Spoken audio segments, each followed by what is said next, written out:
Look at your phone right now. Somewhere in its screen size, its GPS signal, its Wi-Fi connection, there's a 2,000-year-old idea working quietly in the background. You did not put it there. You did not learn on purpose. But it is running anyway, right now, in your pocket. Think about the last time you got directions to somewhere new. A little blue dot moved across a map, correcting itself, narrowing in on your exact position on the street. That was not guessing. It was the output of a calculation, one running silently between satellites and receivers, translating signal delays into distances. And distance, once you have more than one point to measure from, always comes back to the same triangle problem people were solving with rope and stone thousands of years ago. You probably know the formula. A square de plus b squared equals c squared. You memorized it in school. You used it on a test, got the grade, and moved on. Most people file it away as one more piece of math that never really mattered again. But the real answer is far stranger. That formula is not just a school exercise. It is one of the most repeated, reproven, and rediscovered ideas in the entire history of human thought. Civilizations that never spoke to each other landed on the same shape, the same relationship, the same quiet truth about triangles. And it is still being proven today by people you would never expect. Start with the shape itself. A right triangle. One corner forms a perfect square angle, like the corner of a book or a door frame. The two shorter sides are called the legs. The longest side, the one across from that square corner, is called the hypotenuse. Say it slowly. Hypotenusa. It just means the side stretched underneath. The theorem says something simple. If you build a square on each of the two shorter sides and add up their areas, you get exactly the area of the square built on the longest side. Not close to it, not roughly it, exactly it every single time for every right triangle that has ever existed or ever will. Why does that matter to you? Because that one relationship is secretly the reason your phone knows where you are standing. GPS satellites work by measuring distances, and distance calculations lean on this exact triangle logic to translate signals into a location on a map. It is why a television screen size, the diagonal measurement advertised in every store, is calculated using this same formula from the width and height of the screen. It is why a carpenter can check that a wall is perfectly square using nothing but a tape measure and three simple numbers, 3, 4, 5, a ratio builders have trusted for centuries. You have been living inside this theorem your whole life. You just never noticed the walls. Consider one more example, one that has nothing to do with screens or satellites. Picture a ladder leaning against a wall. The ground, the wall, and the ladder form a right triangle without anyone intending it to. Know how far the base sits from the wall. Know the height it reaches, and the length of the ladder falls out of the same formula automatically. Firefighters use that relationship to judge whether a ladder will reach a window. Architects use it to calculate the pitch of a roof before a single beam is cut. None of them are thinking about ancient Greece while they work. They are just trusting a rule that has never once failed them. Here is where it gets stranger. Historians have found evidence that people understood this triangle relationship long before the man whose name it carries. Clay tablets from ancient Babylon, dated over 1,000 years before Pythagoras was born, show number patterns that match the same right triangle rule. Nobody knows if those early mathematicians proved it the way we think of proof today, but they were using it. Farmers, builders, and surveyors were relying on the same silent law your phone leans on this morning. So why does Pythagoras get the credit? Because tradition, more than certainty, decided the story. Ancient Greek culture prized formal reasoning. The idea of proving something is always true rather than just observing that it seems to work. Pythagoras and his followers are credited with turning an observed pattern into a proven law, a chain of logical steps that leaves no room for exception.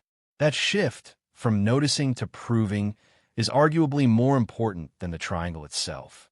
It is the moment mathematics stopped being a collection of tricks and became something closer to certainty.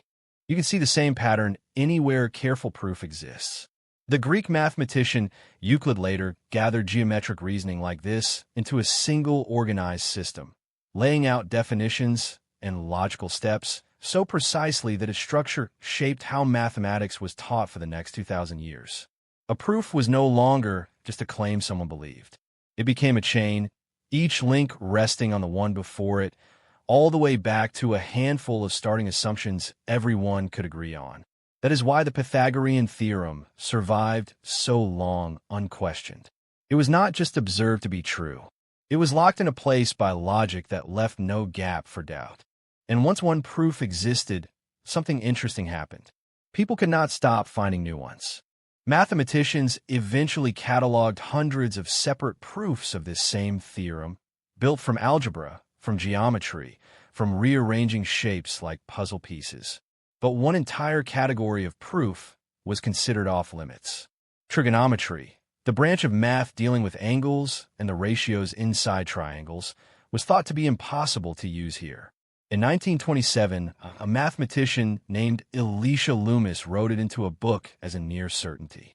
He argued that trigonometry secretly depends on the Pythagorean theorem to even function, so using it to prove the theorem would be circular, a snake eating its own tail. For nearly a century, most people accepted that as the final word. Then, in a Louisiana classroom, two high school seniors were handed a bonus question worth $500. Their names are Jackson and Calcea Johnson. Neither one set out to make history. They wanted the prize money. The challenge was blunt. Find a new proof of the Pythagorean theorem using trigonometry. Most students in the school did not even attempt it.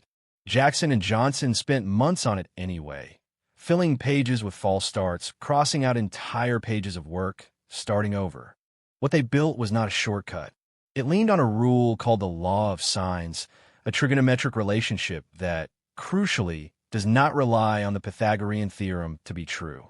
By constructing a careful geometric shape, one they nicknamed a waffle cone, and following an infinite sequence of shrinking triangles inside it, they found a path to the theorem that avoided the circular trap Loomis had warned about. Does that sound too clean to be real? It surprised professional mathematicians, too. The two students presented their proof at an American Mathematical Society meeting in 2023 while still in high school.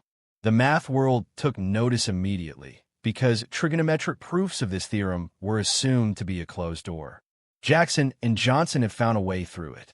They kept going after that first presentation, eventually publishing a peer-reviewed paper describing several more original proofs built on the same idea, expanding a door that had been considered sealed for almost 100 years.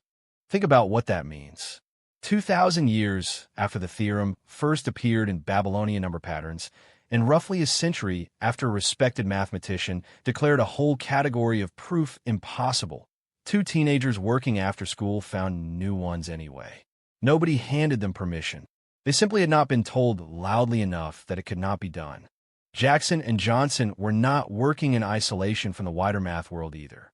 In the years before their breakthrough, a small handful of professional mathematicians had already quietly chipped away at the same wall, publishing rare trigonometric approaches that avoided circular logic. What made the Louisiana students' work land so hard was not that they were the very first to ever attempt it, but that they were still teenagers, working after school hours, going up against a claim a respected mathematician had made almost a century earlier. Their persistence turned a closed door that professionals had barely begun to reopen into one that swung wide. That is the part of this story that lingers longer than the triangle does. Because most people assume mathematics is finished, closed, a subject where every question already has its answer sitting quietly in a textbook, waiting to be memorized rather than discovered. School reinforces that feeling. You are given a formula, told to apply it, and graded on how precisely you can repeat what came before you. It is easy to walk away thinking there is nothing left to find, that the only role left for you is memorization. But the Pythagorean theorem tells a different story if you actually follow its history. It was noticed before it was proven. It was proven one way, then dozens of ways, then declared impossible in a whole new direction, and then proven that way too, by people who were still doing homework in every other class that same semester. Notice what actually made that possible. It was not a flash of unexplainable genius. It was closer to stubbornness. Months of filled notebook pages. False starts that got crossed out and tried again from a different angle. That is a far less glamorous story than the headline suggested, but it is a far more useful one.